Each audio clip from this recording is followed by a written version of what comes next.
Hi అండి, అందరికి నమస్కారం. నా పేరు కిరణ్. ఇప్పుడు మనం మాట్లాడుతున్నాం బ్రహ్మముడి సీరియల్ అప్కమింగ్ ఎపిసోడ్స్ ఎలా ఉండబోతున్నాయి అనేసి ఈ వీడియో అయితే చేస్తాను. ఫైనల్గా అయితే సామాన్ చచ్చిపోయేటప్పుడు జ్ఞానోదయం అయితే అయింది. అప్పు నాకు నిన్ను కలిసిన రోజే చెప్పింది నువ్వు ఒక మూర్ఖురాలు అనేసి. ఆ మూర్ఖురాలు అయితే ఫైనల్గా అయితే 14 సంవత్సరాల పాటు జైల్లో కూర్చున్నాయి, రెడీగా ఉంది.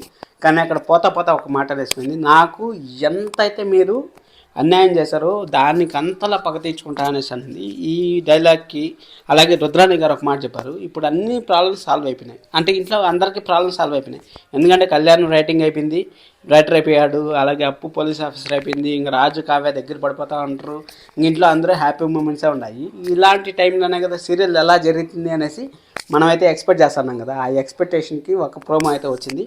ఆ ప్రోమో వచ్చింది మనకి ఒకవేళ వస్తే మండే లాస్ట్ ఎపిసోడ్లో వస్తుంది, లేకపోతే ట్యూస్డే ఎపిసోడ్లో అయితే వస్తుంది. ఆ అమ్మాయి ఎవరు ఎక్కడ అనేసి మనం మాట్లాడదాం, దాని గురించి మాట్లాడదాం. ఎవరినో కొత్త వస్తాను మాత్రం ఖచ్చితంగా సబ్స్క్రైబ్ చేసుకోండి, అలాగే లైక్ చేసి వీడియో చూడండి. చాలామంది వస్తూ ఉంటారు, సబ్స్క్రైబ్ చేసుకోరు, లైక్ చేయరు. దానికోసం అని చెప్తాను, ఎందుకంటే నేను ఆల్రెడీ జరిగినట్టువే చెప్పాను. మీరు కావాలని చూసుకోవచ్చు. 3 రోజుల్లో మన కోర్టులో కేసు అయితే కంప్లీట్ అయిపోతుందని చెప్పాను. అదే విధంగా జరిగింది. కావ్య పైన వచ్చిన నమ్మకాన్ని అయితే కావ్య నిరూపించింది, అలాగే అప్పు పైన వచ్చిన నమ్మకాన్ని అయితే అప్పు నిరూపించింది.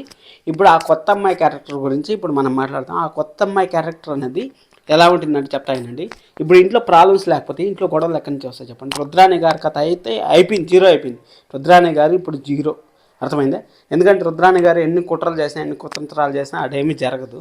అందువల్ల రుద్రాణి గారి కథ అయిపోయింది కాబట్టి ఇంకా ఆ అమ్మాయి కానీ బయట కానీ ఉండే ఛాన్స్ ఉంటే బయట సమస్యలు ఎప్పుడు రావు. ఇంట్లో సమస్యలు ఉంటేనే సీరియల్ అనేదానికి గుర్తింపు అనేది వస్తుంది. దానికోసం అనేసి ఇక్కడ నాకు తెలిసినంత వరకు నా గెస్ ప్రకారం కరెక్ట్ అయితే ఇక్కడ అనామిక వాళ్ళ సిస్టర్ అన్న ఉండొచ్చు. ఒకటి అనామిక వాళ్ళ సిస్టర్ ఫారిన్లో ఉండి అక్కడి నుంచి వచ్చి ఏదన్నా మా బావగారు అనేసి ఆ చనువుతో ఏమైనా కళ్యాణ్ దగ్గరికి రావచ్చు. ఒకటి అది కాదు, అది జస్ట్ 1% మాత్రమే.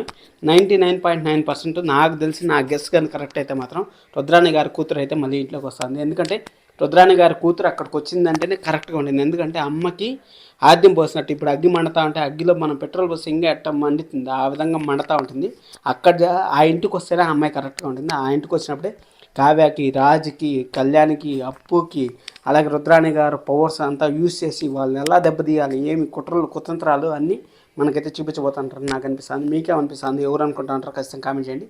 ఇలాంటి మరిన్ని అప్డేట్స్ కోసం మన ఛానల్ అయితే సబ్స్క్రైబ్ చేసుకోండి. Thank you so much. We are bye by.